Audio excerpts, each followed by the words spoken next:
Was PV passenger vehicle मैंने bye किया था 50 quantity at a price of 717 पर share, but now the present price is 405 पर share, तो मुझे लॉस है एक्चुअली इसमें अभी।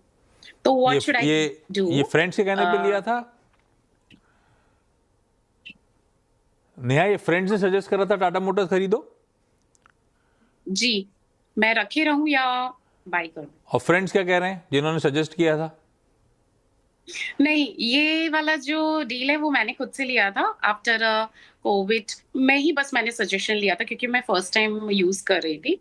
तो उसके बाद तो मैंने ही थोड़ा सा मार्केट में चेक करके रिसर्च करके एंड देन बाय द ठीक है। रेफरेंस ऑफ यू, मतलब आपके न्यूज वगैरह पे रिफर करते हुए मैंने लिया है। सो अच्छा, नहीं ठीक है, अब गिरा तो है लेकिन इतना नहीं गिरा जितना दिख रहा है, क्योंकि ये डीमर्ज हो गया है। पैसेंजर व्हीकल लिस्ट हुआ है, इसका एक पार्ट ऑफ धंधा जो है ना कमर्शियल व्हीकल का, वो इसी महीने लिस्ट होने की तैयारी कर रहा होगा, तो वो वैल्यू भी इसमें फिर इवेंचुअली जुड़ रही होगी।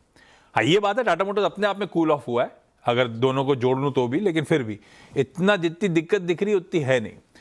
टाटा मोटर्स पैसेंजर व्हीकल का एडजस्टमेंट हुआ है, तो मंत्री साहब चार्ट रीडिंग कितनी इजी रहेगी, कितनी टफ, क्या लग रहा है? टाटा मोटर्स पीवी या टाटा मोटर्स पे सवाल जब आपके पास आते हैं तो मंत्री फिनमार्ट क्या रिप्लाई करता है?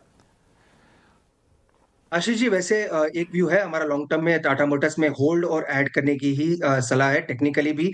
और इसकी जो ओवरऑल दूसरी जो आर्म है, जाके कह सकते हैं जो कमर्शियल व्हीकल्स का सेगमेंट है, वो नेक्स्ट 10 से 15 दिन में लिस्ट होने की बात है। तो वो होने के बाद इसका एग्रीगेट वैल्यू एट पार या जस्ट उसके ऊपर ही रहना चाहिए। सेकेंडली आशीष जी, दोनों में हमारी होल्ड करने की सलाह है लॉन्ग टर्म बेसिस पे। और जिन्होंने टेक्निकली या फिर ट्रेडिंग के लिए जो ऑलरेडी लिस्टेड कंपनी है उसको बाय किया है, हमने उसका स्टॉप लॉस 378 के आसपास लगा के रखने की सलाह दी है। जब तक 378 के नीचे नहीं जाता, स्टॉक में बने रहने की सलाह है। और लॉन्ग टर्म में हमने आशीष जी दोनों ही इसके सेगमेंट जो कमर्शियल और पैसेंजर व्हीकल के हैं, दोनों ही होल्ड की रेटिंग दे रखी है और लॉन्ग टर्म में दोनों होल्ड करके चल सकते हैं। करिए भाई, लॉन्ग टर्म में दोनों कमा सकते हैं, कोई दिक्कत नहीं है।